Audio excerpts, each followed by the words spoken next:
জাতীয় পার্টির কাজী জাফর কর্তৃক আয়োজিত আজকের চিতুলিয়া ইউনিয়ন জাতীয় পার্টির আজকের এই জনসভার সভাপতি, চিতুলিয়া কৃতি সন্তান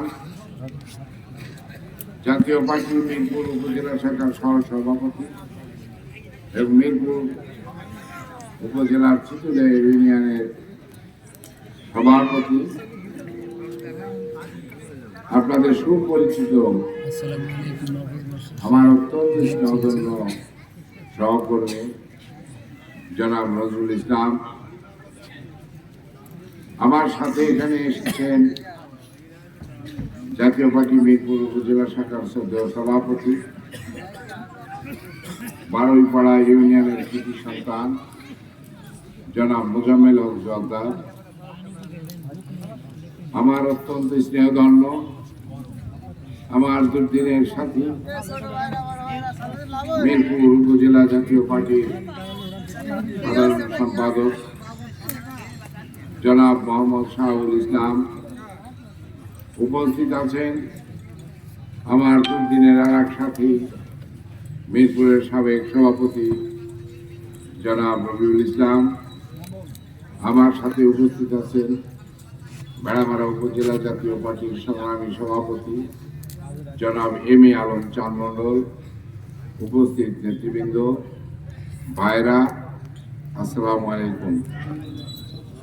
আমি মহান আল্লাহর দরবারে লাখ কোটি শুকরিয়া আদায় করি যে আজকের এই দিনে আপনাদের সামনে আমি উপস্থিত হতে পেরে আপনাদের সামনে বক্তব্য দিচ্ছি। এই জন্য আপনারা ধৈর্য সহকারে এই চিতুলিয়া ইউনিয়নের মুরব্বী, গুরুজন, ছাত্র, শিক্ষক, সর্বস্তরের কৃষক, শ্রমিক, মেহনতি মানুষের একাংশ আজকের এই জনসভার এই রাত্রিকালেও আপনারা উপস্থিত হয়ে আমার বক্তব্য শুনছেন। প্রিয় ভাইরা আমার, আপনারা অবগত আছেন আমি সংসদ সদস্য থাকাকালীন এই মিরপুর ভেড়ামারার উন্নয়নের আমার হাত দিয়ে এই সমস্ত উন্নয়নের সূত্রপাত ঘটছিল। এই মিরপুর উপজেলায় একটি সরকারি কলেজ আছে, সেই কলেজটির প্রতিষ্ঠাতা আমি। আমাদের মরহুম এই কৃষক শ্রমিক জনতার নেতা ছিলেন শহীদ মারফত আলী, তিনি উপজেলা পরিষদের নির্বাচিত চেয়ারম্যান ছিলেন, জননন্দিত নেতা ছিলেন। আমার নেতা পল্লী বন্ধু হুসেন মোহাম্মদ এরশাদ তখন এই দেশের রাষ্ট্রপতি পদে আসীন ছিলেন। আমি এবং মারফত ভাই যৌথভাবে আমলার বুকে যে সরকারি কলেজ প্রতিষ্ঠিত হয়েছে একটা ইউনিয়নের মধ্যে, সেই কৃতিত্ব জাতীয় পার্টির। এই কৃতিত্বের দাবিদার শহীদ মারফত আলী, এই কৃতিত্বের দাবিদার আমি আহসান আবিদ লিঙ্কন। মিরপুরে যে মহিলা বিদ্যালয়, সরকারি মহিলা উচ্চ বিদ্যালয়, এটাও আমাদের হাতে প্রতিষ্ঠিত হয়েছে। আমি যখন সংসদ সদস্য নির্বাচিত হই তখন এই সাগরখালী নদীর আমলায় এই পারে 30,000 লোক আর ওই পারে 30,000 লোক মারামারি করত। আমাদের এই অঞ্চল ডুবে যেত। এই দেশের কৃষক অনেক কষ্ট করে ফসল ফলালেও সেই ফসল তারা ঘরে তুলতে পারত না, বন্যার পানিতে ডুবে যেত। এই ওয়াপদার বাঁধের কারণে, ওয়াপদার মেইন ক্যানেলের কারণে এই অঞ্চলের পানি নিচে নামতে পারত না। এই অঞ্চলের প্রায় 6টা ইউনিয়ন পানির তলায় ডুবে যেত। এই অঞ্চলের এই 6টা ইউনিয়নের প্রায় 30,000 লোক ডাল পালা সড়কি তরোয়াল নিয়ে, ডাল সড়কি তরোয়াল নিয়ে ওই বাঁধ কাটতে যেত। না আমরা ডুবে যাচ্ছি, পানি কাটি দিলে আমাদের এই ফসল রক্ষা হবে। আর ওখান থেকে আবার 5-6টা ইউনিয়নের 30,000 লোক তারা আবার ওই বাঁধ ঠেকাইতে আসতো। তোমরা যদি বাঁধ কেটে দাও তোমরা তো ডুবে যাও, তোমাদের ক্ষতি যাওয়ার হয়ে গিয়েছে, এখন বাঁধ কেটে দিলে তো আমরাও ডুবে যাবো। এই জন্যে এক বছর পরে মহাযুদ্ধেও এই অঞ্চলের মানুষ দীর্ঘদিন যাবৎ এটা সমস্যার সম্মুখীন ছিল। এই জেনারেশন জানবে না, তাই আমি একটু বুঝায় বলার জন্য। আমাদের নেতা এরশাদ যখন ক্ষমতায় আসলেন, এই অঞ্চলের বীর মুক্তিযোদ্ধা আমাদের পাহাড়পুরের কৃতি সন্তান মরহুম আফতাব ভাই এবং এই চিঠুলিয়ার কৃতি সন্তান জনাব আক্কাস আলী আমার এই ছোট ভাই নজরুলকে সাথে নিয়ে আমার সাথে সাক্ষাৎ করে। কত লোক আসামি হয়েছিল মামলায়? 58 জন আসামি হয়েছিল। তারা যে উপজেলায় তখন আদালত ছিল, উপজেলা আদালতে হাজির হয়েছিল। সেই 58 জনের সাথে প্রায় 8-10 হাজার লোক সেখানে উপস্থিত হয়েছিল। আমি এই নজরুল আমাকে সাথে করে নিয়ে গেল। আমি তাদের সাথে একাত্মতা ঘোষণা করলাম। আমি তাদেরকে বললাম, আগামী নির্বাচনে আমি যদি জয়লাভ করি তাও আমি আপনাদের সাথে আছি, আমি যদি জয়লাভ না করি তাও আমি আপনাদের সাথে আছি। প্রিয় ভাইরা আমার, আকাশ ভাই কোথায় আছে আমি এখনো জানি না। হ্যাঁ, আকাশ ভাই মারা গিয়েছে কবে?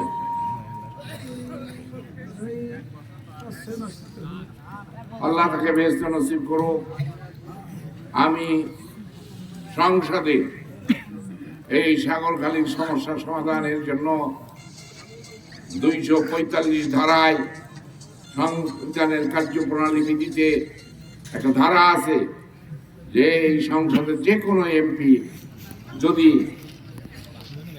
50 জন এমপির স্বাক্ষরে একটা দরখাস্ত করে এবং স্পিকার যদি সন্তুষ্ট হয়, তাহলে ওই এমপির জন্য সংসদের সকল কার্যক্রম বন্ধ করে।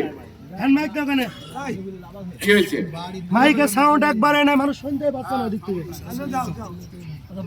প্রিয় ভাইরা আমার, 1.5 ঘন্টা সময় দেয়, সংসদের সব কাজ বাদ। এমপির জন্য, একজন এমপির জন্য সংসদের সকল কার্যক্রম বন্ধ করে ওই এমপির জন্য বরাদ্দ হয়। এই দেশটা 2 বার স্বাধীন হয়েছে।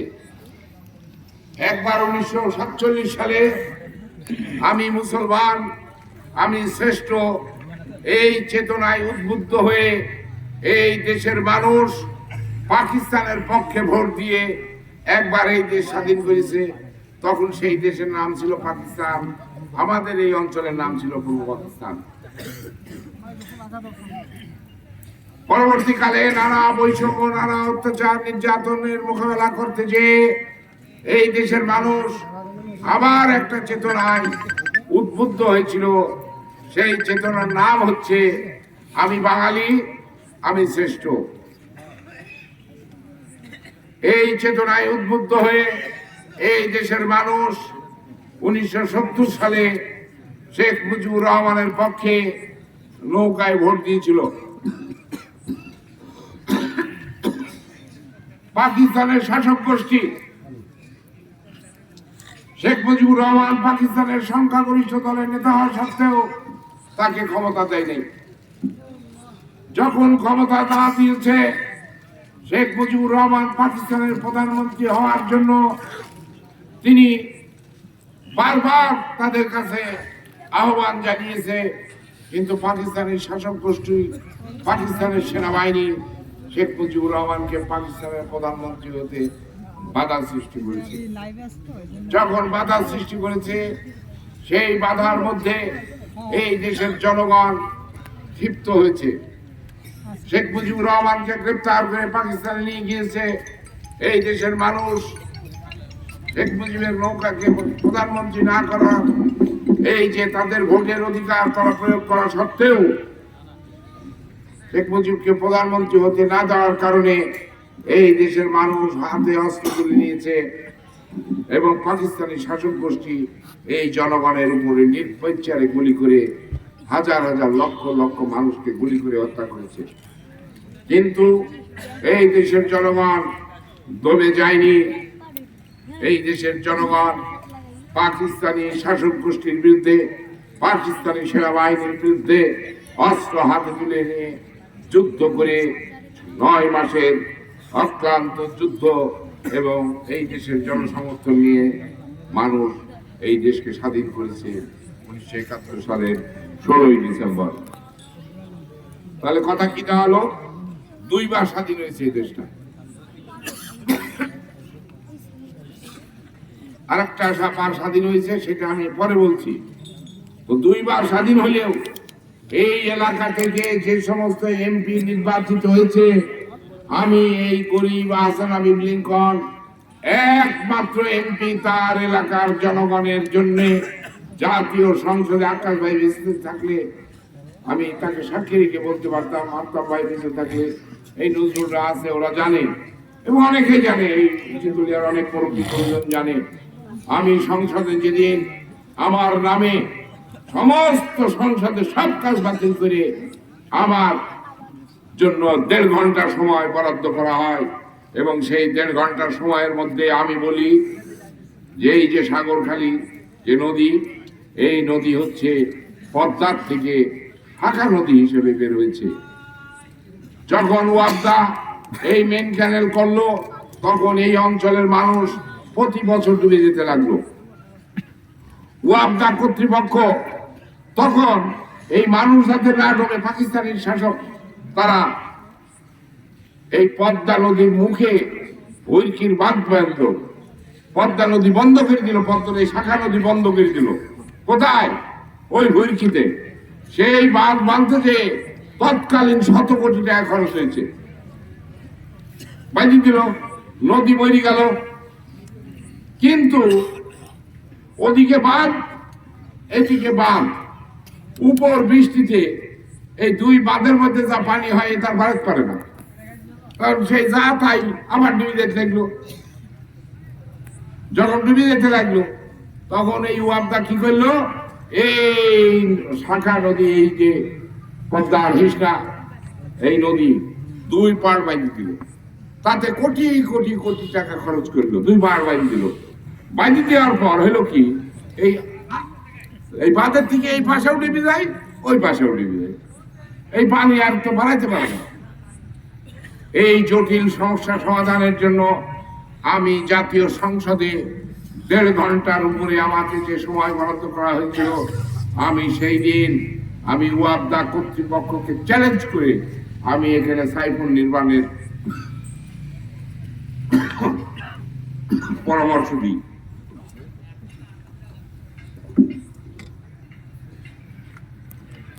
কিন্তু ওয়াপদা কর্তৃপক্ষ সাইফুন করতে রাজি, কিন্তু তাদের ভয় হচ্ছে যে এই সাইফুন করতে যদি এখন রাজি হই, তাইলে আমরা ওই যে নদী বন্ধ করে দিতে থেকে 17 কোটি টাকা ব্যয় করেছি, আমরা এই বাঁধ বাঁধতে 17 কোটি টাকা ব্যয় করেছি, তাহলে আমরা যে ভুল করেছি তাহলে সেটা সঠিক প্রমাণ হবে। কিন্তু আমরা তো সরকারি কর্মকর্তা, আমরা তো ভুল করতে পারি না। এই জন্য সেই সংসদে বাধা সৃষ্টি করলো। বাধা সৃষ্টি করার পর তখন সংসদের নেতা ছিলেন ব্যারিস্টার মওদুদ আহমদ। আমি ব্যারিস্টার মওদুদ আহমেদকে এই যখন আমি আর পাচ্ছিনি, তখন আমি সংসদে ওই দিন ওই সময় আমি দাঁড়ায় বললাম, আমার এই বাঁধ যদি, আমার নেতা বলেছে 68,000 গ্রাম বাঁচলে বাংলাদেশ বাঁচবে, আমার এখানে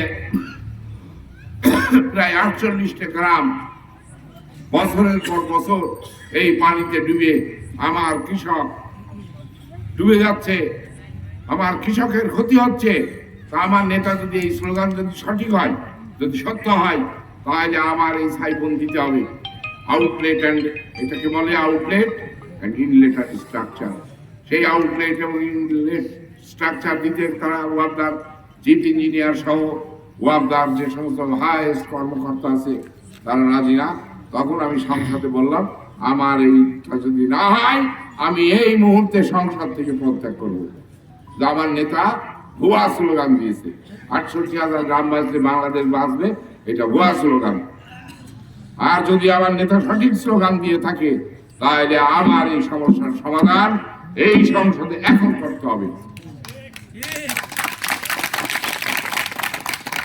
ব্যারিস্টার মওদুদ আহমেদ সংসদ থেকে উঠে যে তখন দেশের রাষ্ট্রপতি শাসিত পদ্ধতি, ব্যারিস্টার মওদুদ আহমেদ তার চেম্বারে যে প্রেসিডেন্টকে ফোন করলো যে স্যার লিঙ্কন পদত্যাগ করতে চাচ্ছে, আমি কি করব? তখন প্রেসিডেন্ট সাহেব আমাকে ডেকে পাঠান যে আমি তার সাথে কথা বলবো। আমি টেলিফোনে কথা বলি। সেই দিন আমি হাও হাও করে কেঁদে ফেললাম যে আপনি 1986 সালের 22 এপ্রিল ভেড়ামারা কলেজ মাঠে বলেছিলেন লিঙ্কনের কথা মানে এরশাদের কথা। আজকে আমি পরাজিত হয়ে যাচ্ছি স্যার, আমি এমপি থাকবো না। এরশাদ সাহেব বললেন তুমি মওদুদ সাহেবকে ফোন দাও। মওদুদ সাহেবকে বললেন লিঙ্কন যা চাচ্ছে তাই হবে। মওদুদ সাহেব সংসদে এসে ঘোষণা করলেন সাগরখালীতে লিঙ্কন যেভাবে বলেছে সেইভাবে এখানে ইনলেট এবং আউটলেট স্ট্রাকচার প্রতিষ্ঠা করা হবে এবং 1 মাসের মধ্যে এরশাদ সাহেব 100 কোটি টাকা বরাদ্দ করলেন। সেই জন্য আজকে এই চিঠি আর হবে না। দৌলতপুরের বিস্তীর্ণ অঞ্চল আর ডোবে না। আজকে কৃষকের মুখে হাসি আছে। এই তামাকের জন্য আজকে মানুষ ব্যতিব্যস্ত। কাজের মধ্যেও আপনারা এই রাত্রেও আপনারা আমার বক্তব্য শুনছেন। আমি এইভাবে আপনাদেরকে আমি ভালোবাসি। আপনাদের জন্য আমি গত 35 বছর আমি যে ত্যাগ স্বীকার করেছি, বাংলাদেশের ইতিহাসে কোন নেতা তার দেশের জনগণের জন্য এই পরিমাণ ত্যাগ স্বীকার করে নাই।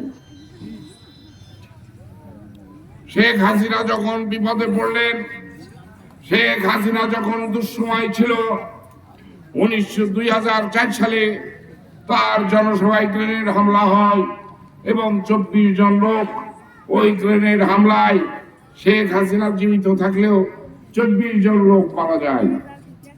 তখন আমাদের নেতা আমাদের নির্দেশ দেন যে বঙ্গবন্ধুর কন্যা শেখ হাসিনা আজকে বিপদগ্রস্ত, আজকে আমরা তার পাশে থাকবো।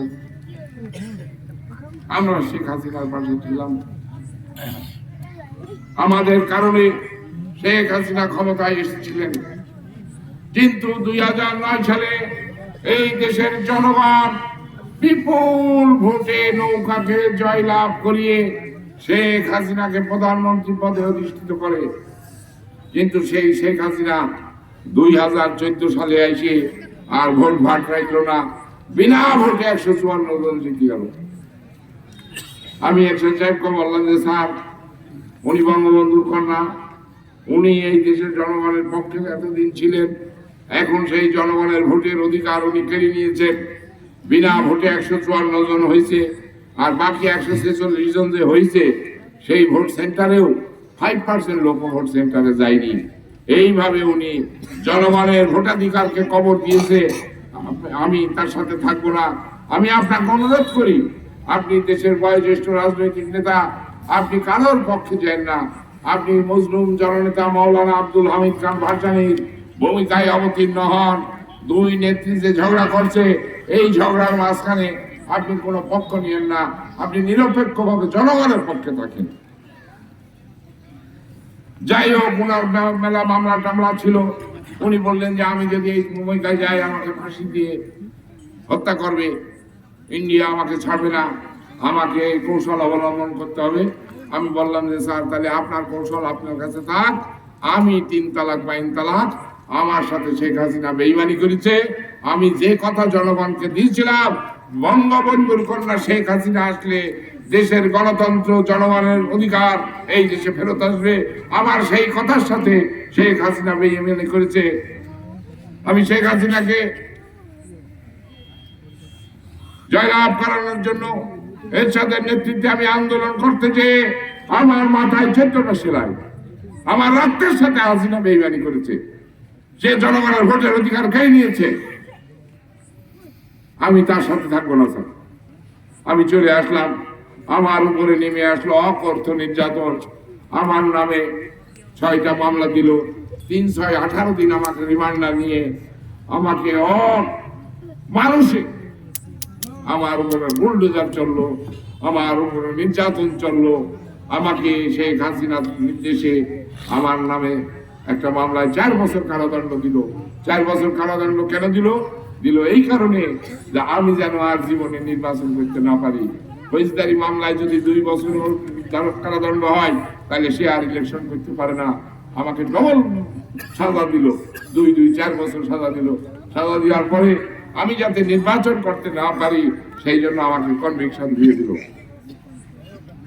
বাংলাদেশে তারেক রহমানের সাথে আমরা 62টি রাজনৈতিক দল আছি। এই 62টি রাজনৈতিক দলের মধ্যে জামাত ছাড়া একমাত্র জাতীয় পার্টি কাজী জাফরের আমি একজন কর্মী, জাতীয় পার্টির আমি মহাসচিব হিসেবে আমি একমাত্র কারাদণ্ডে দণ্ডিত হয়েছি। দেশপ্রতা বেগম খালেদা জিয়াকে মুক্ত করার জন্য ঢাকার রাজপথে আমি সর্বাগ্রে থেকেছি। আমাকে বিএনপির নেতারা বলেছে তুমি যে ভাষায় বক্তৃতা করো কবে না জানি গুম হয়ে যাও। গুম হইলে হব, মেরে ফেললে বঙ্গবন্ধুর কন্যার হাতে যদি মরেও যায় ন্যায় কথা বলার জন্য, তাহলেও আমার আত্মা শান্তি পাবে। কারণ আমি তার জন্য রক্ত দিয়েছি, রাজপথে তার জন্য আমি রক্ত দিয়েছি। আর সে যদি আমাকে গুম করে দেয় আমার একটু দ্বিধা নাই। আজকে আজরাবি লিঙ্কন, আমি আপনাদেরকে শুধু এই কথাটা বলতে এসেছি, সব বাতি নিভে গিয়েছে। এই দেশের সব আশার আলো নিভে গিয়েছে। গত 15 বছরে বাংলাদেশ থেকে টাকা পাচার হয়েছে 18 লক্ষ কোটি টাকা। বাংলাদেশের 3 বছরের বাজেটের সময় টাকা তারা লুট করে নিয়ে গিয়েছে। আপনি চোখ বোঝেন, এখনই আমার অঞ্চলের যে কোনো নেতার নাম আপনি মনে করি চোখ বোঝেন 1000 কোটি টাকার মালিক। আমার এলাকার নেতা কালকে চা চায় খাইল, সেই নেতা আজকে শত শত কোটি টাকার মালিক। এইভাবে লুট হয়েছে, এইভাবে এই দেশটা লুট করে নিয়ে গিয়েছে ওরা। আর আমার ছেলেরা আজকে চাকরি পাচ্ছে না, আমার গার্মেন্টস বন্ধ হয়ে যাচ্ছে, আমার বোনেরা আজকে বেকার হয়ে যাচ্ছে। অথচ এই টাকা যদি এই দেশে ইনভেস্ট হতো তাহলে আমার দেশে একটা ছেলেও বেকার থাকতো না। আমার দেশের ছেলে মেয়ের চাকরি হয়নি, কিন্তু ভারতের 26 লক্ষ লোক এইখানে চাকরি পেয়েছে।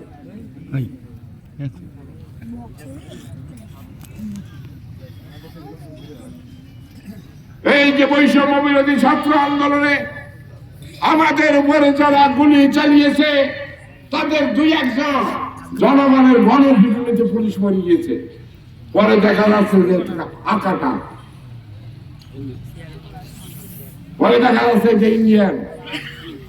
তাহলে আমাদের জনগণের উপর গুলি চালানোর জন্য শেখ হাসিনা ভারতীয় পুলিশ দিয়ে আমাদের জনগণের উপর গুলি চালিয়েছে।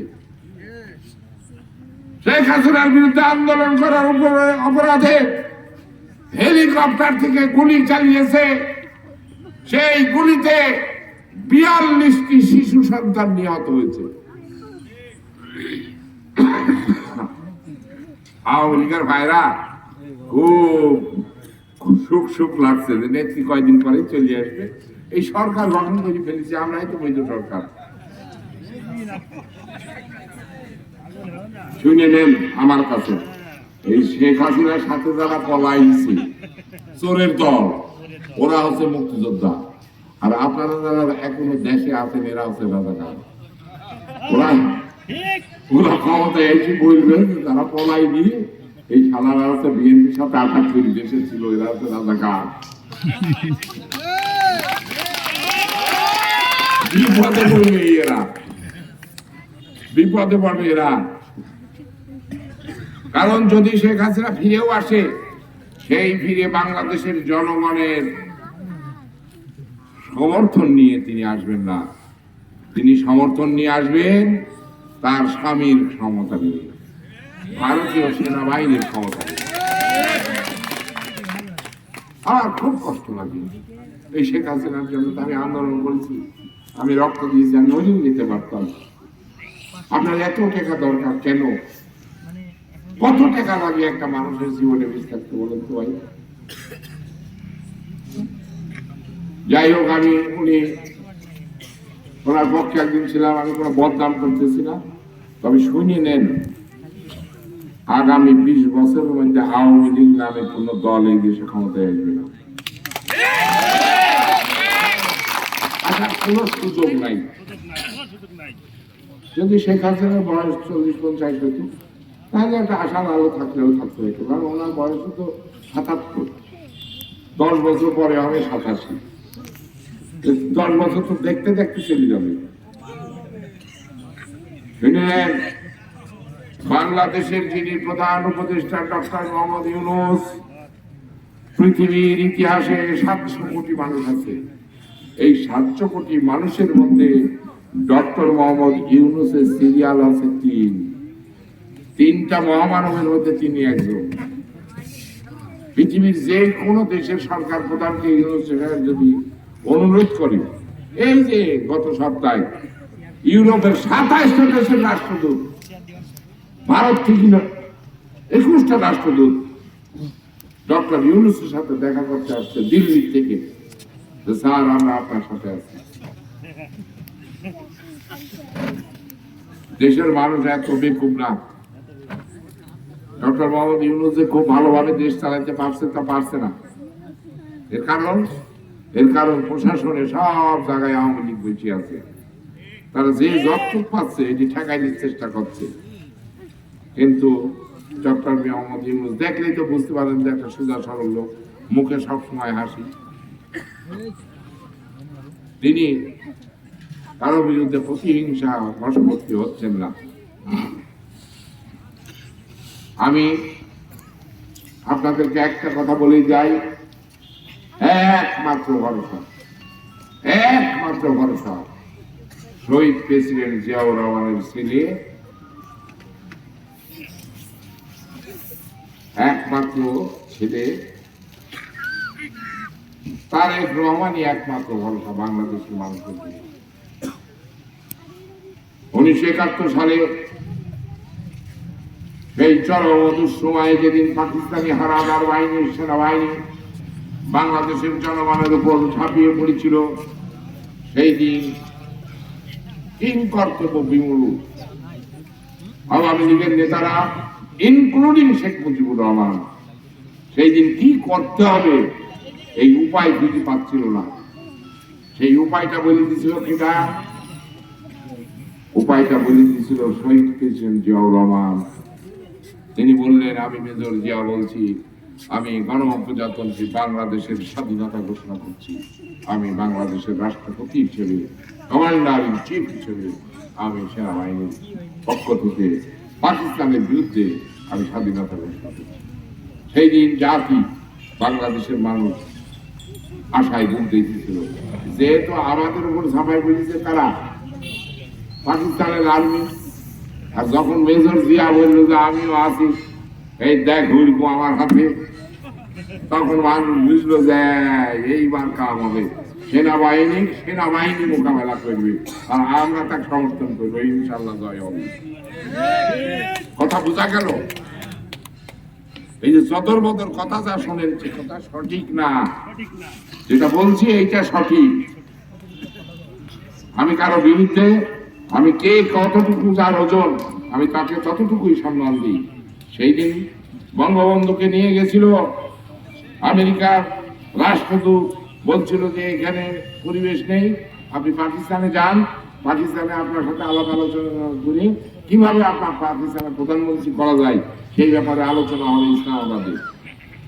1971 সালের 24শে মার্চ আপনার পাকিস্তানের প্রেসিডেন্ট ইয়া খান ঢাকা থেকে পলাই গেছিল, পলাই যে আমেরিকাকে জানালো যে ওখানে আলোচনার পরিবেশ নাই, লাখ লাখ মানুষ রাস্তায় আমাদের বিরুদ্ধে স্লোগান দিচ্ছে, আমাদের বিরুদ্ধে যুদ্ধ হবে। আমি সেই জন্য চলে এসেছি, শেখ মুজিব যদি আসে এখানে বসে আমরা ওনাকে পাকিস্তানের প্রধানমন্ত্রী করব।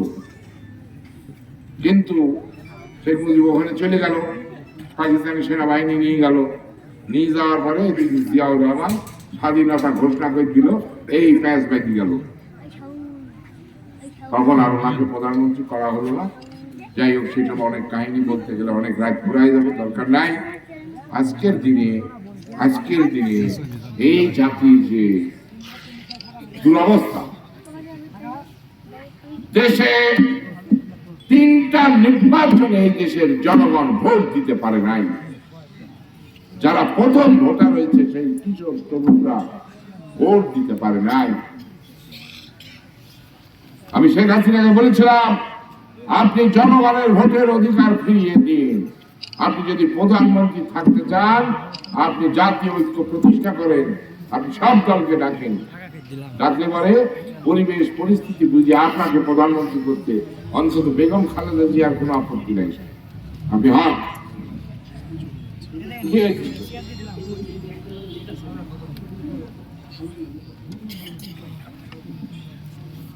শেখ হাসিনা ইজিলি একটা জাতীয় ঐক্য প্রতিষ্ঠা করতে পারে। এই ধরেন 18 সালে, 24 সালে যে নির্বাচন করলো, নির্বাচনের পরে সব দলকে ডাকতো, সব দল বুঝতো না ওনার সাথে, সব দল তো ধরেই নিয়েছে যেভাবে ভোট হয়ে গেল 29 সাল পর্যন্ত আর কোনো খবর হবে না, আর আন্দোলনও আর করা যাবে না। সব দল মাইনে নিয়েছে যে শেখ হাসিনাই থাকবে। আল্লাহর কি মহিমা! কোত্থেকে আবাবিল পাখির মতো এই ছোট ছোট বাচ্চা ছাত্ররা রাস্তায় নামে, পুলিশ বলছে একটা গুলি করি 4 লাখ মারি পড়ে। কয়জনে গুলি করবো? এই ছাত্ররা হচ্ছে এই দেশের জন্য এই যে আজকে কোরআন তেলাওয়াত করলো সূরা ফিল, এই ভুলের মধ্যে আছে ওই আবাবিল পাখির কথা। আল্লাহ কাবাকে রক্ষা করেছিল আবাবিল পাখি দিয়ে, আর এই বাংলাদেশকে রক্ষা করেছে আমাদের এই ছোট ছোট বাচ্চা ছাত্র ছাত্রীদেরকে দিয়ে। তারাই জীবন দিয়ে 1 মাসের মধ্যে 2000 মানুষ শেখ হাসিনার নির্দেশে গুলিবিদ্ধ হয়ে নিহত হয়েছে, শহীদ হয়েছে। 10,000-এর মতো ছাত্র ছাত্রী জনগণ, 600 গুলি চোখ অন্ধ হয়ে গেছে, ওই 6 গুলি লেগে চোখে লাগার পর 600 ছাত্র ছাত্রী সহ মানুষ চোখে দেখতে পাচ্ছে না, অন্ধ। 6,000-এর উপরে লোকের কারো হাত গিয়েছে, কারো পা গিয়েছে, আর 4 মাস পরেও হাসপাতালের বেডে কাতরাচ্ছে। এই যে চলে গিয়েছে, রোজ বলে নেই কিছু বলবো, অমুক করবো তমুক করবো। নেত্রী, আপনাকে আমি অনুরোধ করি, আপনি বলে নামাজ পড়ে, আপনি বলে তাহাজ্জুদের নামাজ পড়ে, তাহলে আপনার বাপের আপনার অপরাধে আওয়ামী লীগ শেষ হয়ে গেল, আপনার অপরাধে শেখ মুজিবের মাথায় বেশি মানুষ মরছে। মিথ্যে কথা বলছি? আওয়ামী লীগের অফিস, ওই যে আপনারা ভাইরাল শুনলেন, শেখ হাসিনা ওর কর্মী জিজ্ঞেস করছে, ও বলছে যে নেত্রী আমাদের অফিসে না মানুষ হাগু করছে। হ্যাঁ, কি করছে? হাগু করছে। আওয়ামী লীগের নিচতলা হচ্ছে, এখন কি হয়েছে? টয়লেট। দোতলায় কি হয়? পতিতারা, রাতে পতিতারা ওখানে যায় ফাঁকা পাইপ চলে।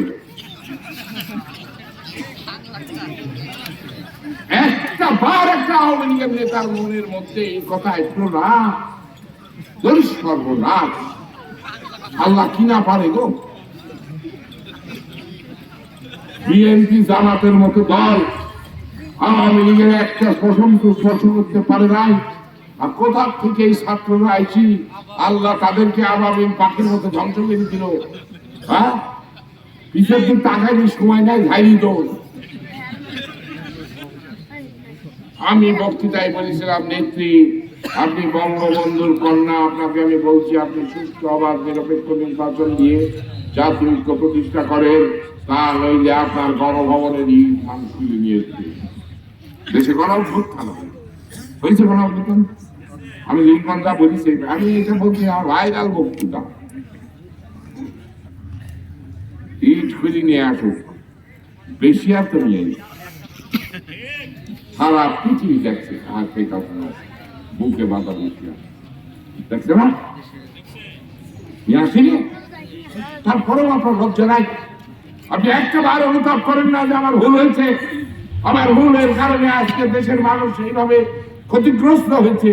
আমি অনুতাপ করছি, যাই নামাজে দাঁড়ায় আল্লাহর কাছে দাঁড়ায় আপনি চোখ দিয়ে যদি ঝরঝর করে পানি ফেলেন, আল্লাহ কোন ভুলে কি হয়েছে আমি বুঝতে পারছি নি। আমি প্রধানমন্ত্রী, তুমি আমার সম্মান দিছিলা, বাংলাদেশের প্রধানমন্ত্রী, এটা তো তোমার রহমত ছাড়া আমি হইনি। আমার কোন জায়গায় ভুল হয়েছে, ভুলটা মাফ করে দাও, আমাকে পথ দেখাও, কোন পথে আমি আবার আমার সম্মান নিয়ে আমি আবার দেশে ফিরতে পারি। কোন অনুতাপ আছে? হুমকি দিচ্ছে, এই দিকে হইব চুপ করে। আরে আপনার আর্মি ছিল, আপনার পুলিশ ছিল, আপনার বর্ডার গার্ড ছিল আপনার, তখনই ঝাড়ি দৌড় মারলেন। এখন তো কোনো বালও নাই।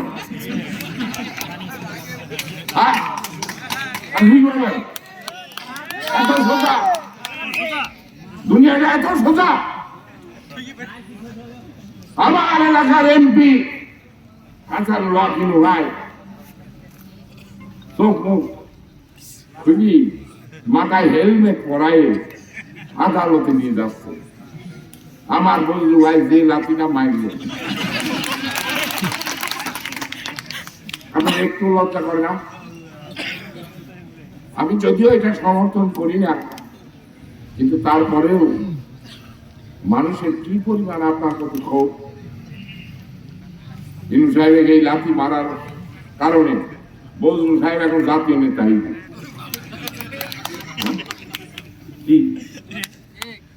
ঠিক না? তাহলে এই দিন না আরো দিন আছে, এই দিন নিয়ে যাবে সেই দিনের কাছে। আমি আজকের দ্বারা এই মঞ্চে দাঁড়িয়ে বলে যাচ্ছি, শেখ হাসিনার দেখি আওয়ামী লীগের 300 এমপি আল্লাহর কি বলাই। হাসিনা তো বলাইছে, আমার এমপি খুঁজে পাচ্ছেন? আমার এলাকার এমপি কেউ আছে? সব বলাইছে। যারা একটু ভালো তারা বাড়িতে আছে, আমি নাম বলতে পারি, তার তো আবার টার্গেট হবে, দরকার নাই। কিন্তু এই ধরনের আজকে আমাদের এই মঞ্চে যে চেয়ার টেবিল তারাই আমাকে দিয়ে আমাকে সহযোগিতা করেছে যে ভাই করে, এই জন্য আমি ধন্যবাদ জানাই। কিন্তু সত্য কথা হলো যে সব পলাইছে। তাহলে এই দেখি আমাদের কি রুশ হচ্ছে, আমরা পানাইশি নদী দখল করতে যাচ্ছি, আমরা দোকানে দোকানে চাঁদাবাজি করছি না এখন? ঠিক করছি তো, কথা বলেন না কেন? ঠিক। ওই ভেড়ামারা কালকে গোলাগুলি হয়েছে, নিজেরা হয়েছে না? হয়েছে কিসের জন্য? বালু ঘাটের জন্য। বালুর ঘাট, বালুর চাঁদা। তাহলে আমরা শেখ হাসিনা দেখে শিখছি কেন? সর্বনাশ, ওরই যদি এই হয় তাহলে আমি কি ছাড়বো তো না। আপনারা আমার কাছে শুনে নেন, এই দেশে যেদিন নির্বাচন হবে সেই দিন বিএনপি জয়লাভ করবে, আর সেই দিন এই দেশের নেতৃত্ব দেবে তারেক রহমান। তারেক রহমানের বাপের নাম, মার নাম, পৃথিবীতে একমাত্র নেতা যার বাপ নির্বাচিত প্রেসিডেন্ট ছিল, মা নির্বাচিত প্রধানমন্ত্রী ছিল। কথা বুঝেছেন? তার হওয়ার কি কিছু আছে? এই বয়সে সে দোজখ দিয়েছে, সে বেহেশত দিয়েছে। এইবার যদি বাংলাদেশের প্রধানমন্ত্রী পদে আসীন হয়, শহীদ প্রেসিডেন্ট জিয়াউর রহমানের মতো তারেক রহমান হবে জনগণের বন্ধু। তারেক রহমানের দল করি মস্তানি করবেন, এই সুযোগ কিন্তু হবে না। অলরেডি সে 1000-এর উপরে তার দলের নেতা কর্মী বহিষ্কার করেছে দল থেকে। অভিযোগ গেলেই দল থেকে তার করা হবে না। সুতরাং আমরা এই অঞ্চলে যারা অনেক ত্যাগ স্বীকার করেছি, অনেক কষ্ট করেছি, আর সামান্য কিছুদিন আমরা ধৈর্য ধরি, ইনশাআল্লাহ তারেক জিয়া যে 31 দফা ঘোষণা করেছে, জাতীয় ঐক্য প্রতিষ্ঠার যে স্বপ্ন তিনি দেখছেন, ইনশাআল্লাহ ক্ষমতায় আসলে আমাদের দলের বিএনপি এবং আমরা যারা বিরোধী দল আছে সকল নেতা কর্মী সহ এই দেশের জনগণ সুখের মধ্যে ইনশাআল্লাহ।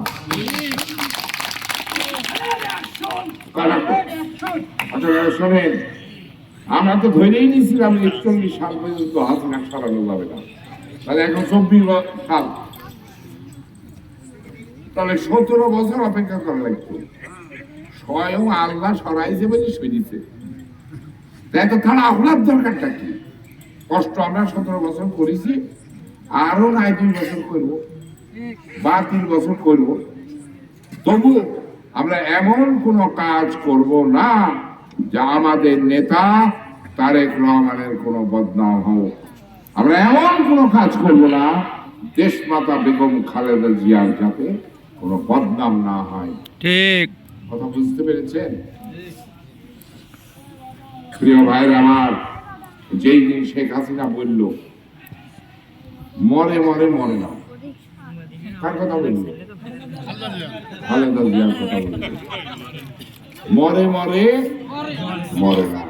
তারপরের দিন আমার প্রেস ক্লাবের প্রোগ্রাম ছিল, আমি বলছিলাম আল্লাহ এরকমও করতে পারে যে আপনি মহিদি গেছেন, খালেদা জিয়া টুল টুল করে দেখছে, আর খালেদা জিয়ার আয়ু আজকের এই কথার জন্য আরো 10 বছর আল্লাহ বাড়াই হায়াত।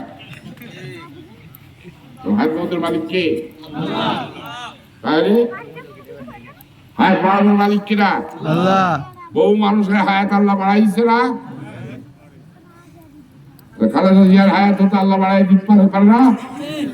তুমি ক্ষমতার শীর্ষ পদে থেকে আর একজন প্রধানমন্ত্রী যে ছিল তাকে অন্যায় ভাবে তাকে তুমি কারাগারে রেখে তুমি তার সম্পর্ক প্রকাশ করছো। আমার কথা শুনলেন? আজানটা হয়ে যাক, আমি শেষ করে দিচ্ছি।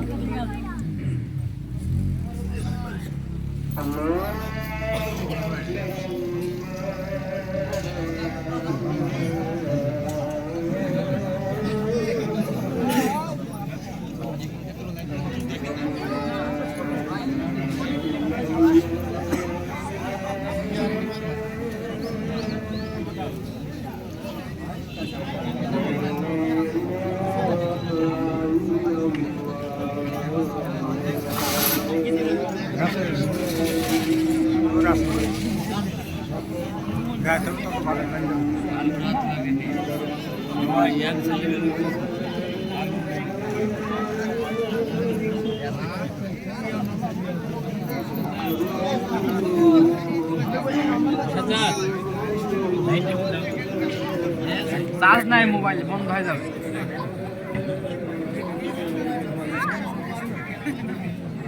সিদ্ধান্ত কখন হলো? রাত 10টায়। আব্বুরা কি যায় পৌঁছাইছে? ঢুকলো আব্বু, আমি তো স্নান করিয়া তো আমি চলে গেলাম। জানিস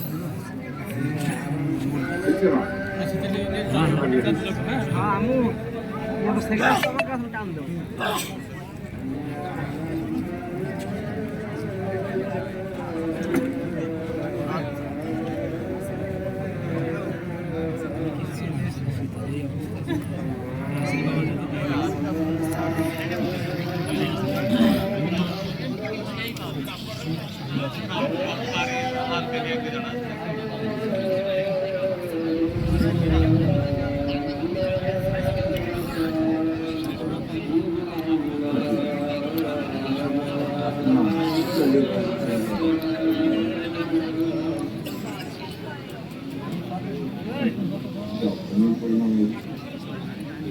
শোনেন, এখন এই বাস্তবে বর্তমানের অবস্থার কথা বলি।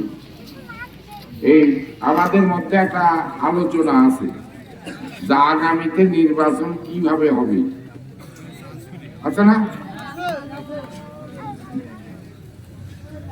এই যে যেদিন জিয়াউর রহমান এই বিএনপি প্রতিষ্ঠা করে, দলের নাম কি? জাতীয়তাবাদী দল, বিএমপি। Bangladesh nationalist party. আমরা বাঙালি, আমরা মুসলমান, এটার ভেদ তো সব জানেন না। একবার বললাম যে বক্তৃতা শুনতে, একবার স্বাধীন হয়েছে আমরা মুসলমান, আমরা শ্রেষ্ঠ, আর একবার স্বাধীন হয়েছে আমরা বাঙালি, আমরা শ্রেষ্ঠ। এই দুই চেতনাকে জিয়াউর রহমান এক জায়গায় করেছে। আমি যেমন মুসলমানের কথা ঠিক, আবার আমরা এটাও ঠিক, তাহলে দুইটাকে উনি কম্পাইল করেছে, একসাথে করেছে। করার ফলে যার নাম হয়েছে তার নাম হচ্ছে বাংলাদেশি জাতীয়তাবাদ। যখন এইটা প্রতিষ্ঠা করেছেন, এই দিক থেকে হিন্দুস্তান আমাদের শত্রু। কার? জিয়াউর রহমানের দিয়েছে। জিয়াউর রহমানকে কারা হত্যা করছে? ভারত। ডাইরেক্ট বলছে, ডাইরেক্ট প্রমাণ সহ আছে। হিন্দুস্তান জিয়াউর রহমানকে হত্যা করেছে। খালেদা জিয়াকে 15 বছর জেলে কে রেখেছে? হিন্দুস্তান। তারেক রহমানের মাথা কে খাইছে? হিন্দুস্তান। তারেক রহমানকে দেশে আসতে দেয় নাকি? হিন্দুস্তান। শেখ হাসিনার জনসভায় গ্রেনেড হামলা চালাইছে কে? হিন্দুস্তান। দোষ দিয়েছে বিএনপি। তাহলে আগামী দিনে যেদিন ভোট হবে সেই দিন বিএনপি ক্ষমতায় যাবে, সবাই জানে। বিএনপি যাতে না আসতে পারে তার জন্য নানা রকমের ভিতরে কল কবলা, নানা রকম ছলনা কলনা আপনারা চলছে, বুঝতে পারছেন না? বিরাট গর্বী বলতে বিএনপি রাষ্ট্র দেওয়া হবে না। আমরা আর এক গ্রুপ বলছে 100 বিদায় করেছি, আর 100 ক্ষমতায় আসতে দেবো না, বলছে না? তাহলে জাতীয়তাবাদী দল বিএনপি এই দেশের যত জনপ্রিয় দলই হোক, এই দলের বিরুদ্ধে দেশি এবং বিদেশি ষড়যন্ত্র আছে। সেই ষড়যন্ত্রের দ্বারাই বিএনপি যদি ক্ষমতায় আইসেও যায়, তাহলে তাদেরকে নানা রকমের বাধার সৃষ্টি করা হয়।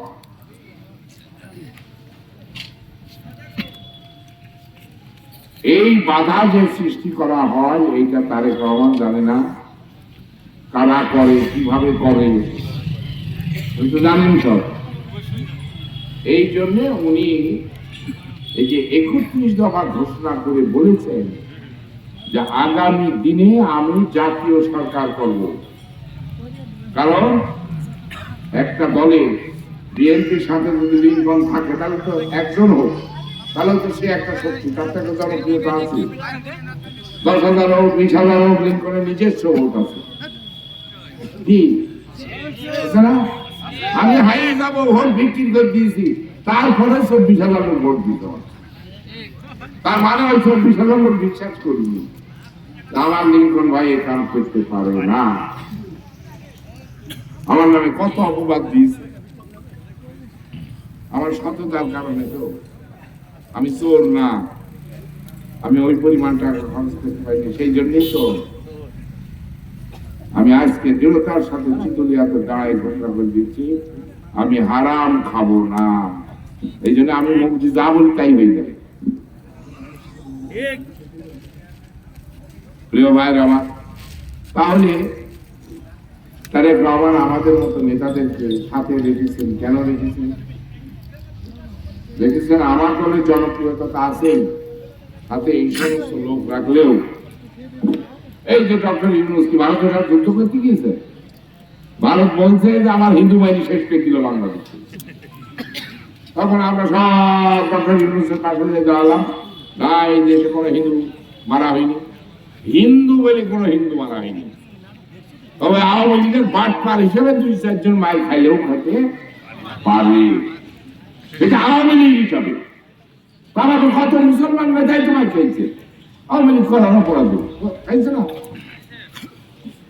তারপরে এই যে পাশে যাই দাঁড়ালাম, সারা পৃথিবী যখন দেখবো যে সারা বাংলাদেশ ডক্টর ইউনূসের পক্ষে, তখন ওই মোদিক চোদন দিল, চুদির ভাই চিকারি করার জায়গা পাও না, কিন্তু কোথায় মরিছে তুই দেখা। যখন এই কথা বলল তখন সুসুর করে ভারতের পররাষ্ট্র সচিব বিনয় মিস্ত্রি সে ঢাকা এসে আসি ভিতরে ভিতরে খাওয়া চাইলে যাদের ভুল হয়েছে ঠিক আছে। বিএনপি যেহেতু দেশের জনগণের পক্ষে দল, এই দেশের জনগণের যারা বিরুদ্ধে, ভারতের যারা পাঁচাটা দালাল তারা বিএনপির বিরুদ্ধে, তাদের এখন তো হাজার হাজার কোটি লক্ষ কোটি টাকার মালিক তারা, সেই টাকা তারেক রহমানের বিরুদ্ধে বিএনপির বিরুদ্ধে ব্যবহার হবে, ষড়যন্ত্র হবে।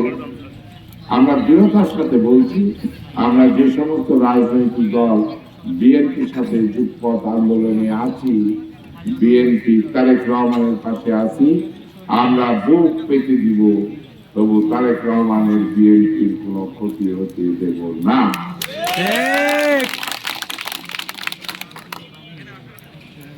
2018 সালে বেগম খালেদা জিয়া আমাকে জেলখানা থেকে নমিনেশন দিয়েছেন। তারেক রহমান বলেছেন যে লিঙ্কনে নিজস্ব ভোট আছে। এই যে আমাদের ব্যারিস্টার, আমার নেতা রোগ চৌধুরী সন্তান ব্যারিস্টার রাগিব চৌধুরী, অন্তত সপ্তাহে একবার তারেক রহমানের কথা হয় না? তো তাকে যদি আমাদের নেতা তারেক রহমান বলতো যে তুমি যে ভোট করবা যাও, তোমার বাপ ছিল, তুমি যোগ্য লোক, যাও, তাহলে 17 বছরে আসতো না এলাকায়? আস না কেন? মনের মধ্যে এক জায়গা হলেও তার মনে আছে যে যদি যোগ থাকে তাহলে লিঙ্কন, আর যদি বিএনপি একা করে তাহলে ব্যারিস্টার রাগিব চৌধুরী বেদ ভাই বলি যাচ্ছে, কিন্তু এর মধ্যে কোন রকম গাল যুক্তি নেই। এখন এই এলাকায় এই যে ধানের শীষ, এটা প্রতিষ্ঠা করেছে কে জানেন? এই মিরপুর বেলায় আপনারা জানেন? এখানে ধানের শীষ প্রতিষ্ঠা করেছে ব্যারিস্টার আব্দুল হক, আমার আপন মামা, পাতাইয়া আমার আপন মামা। আর এই অঞ্চলে লাঙ্গল প্রতিষ্ঠা করেছে কিনা? আমি লাঙ্গলকে ঠিক মতো আবার ফেরি ধান লাগাইছি, এই ধানের ফলন বেশি হবে।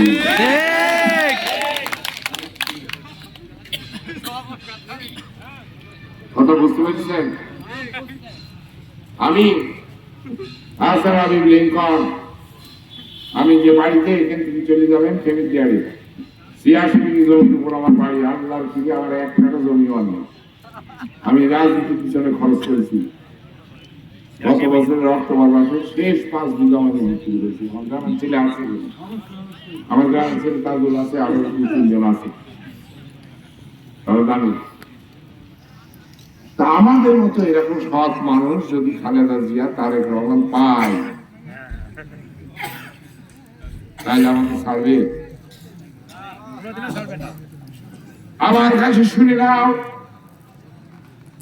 জাতীয়তাবাদী দল বিএনপি কে কেউ গ্রুপ করে আমার জানা নাই। আমি কোনদিন জানতে চাব না।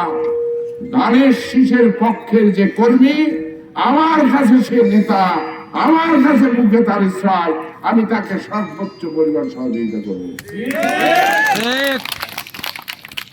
সেটা অধ্যাপক শহীদুল ইসলাম থেকে রাগিব চৌধুরী, রাগিব চৌধুরী থেকে ফরিদে আসবেন, রব্বান থেকে হক সাহেব, আলম মালিকা থেকে সাজা, যেই থাকুক তাদের সাথে প্রত্যেকটা কর্মীর মর্যাদা হবে আমার কাছে সর্বোচ্চ। সুতরাং এই জন্য সবাই জানে, কিন্তু ধানের শীষের যারা কর্মী ওরা ঠাপাঠাপি কাছে আমার তো কিছু বলে না। বলে কি জন্য? দিলে ভালোবাসা আছে, রহমত আছে। যেই লোকটা আসলে একটা মজলুম, আমাদের জন্য যে অনেক ত্যাগ স্বীকার করেছে। আপনারা শুনে নেন আমার কাছে, বিএনপির 3 জন কেন্দ্রীয় নেতা আছে এই মিরপুর ভেড়ামারা। একজনের নাম অধ্যাপক শহীদুল ইসলাম, একজনের নাম ব্যারিস্টার রাগিব চৌধুরী, আর একজনের নাম ফরিদা ইয়াসমিন। এরা সবাই বিএনপির কেন্দ্রীয় নির্বাহী কমিটির সদস্য। গত 17 বছরে তাদের নামে একটা মামলা তো দূরের কথা দ্বিতীয় হই, এই 3 জনের নামেই হই। আর আমি এর সাথে থাকলে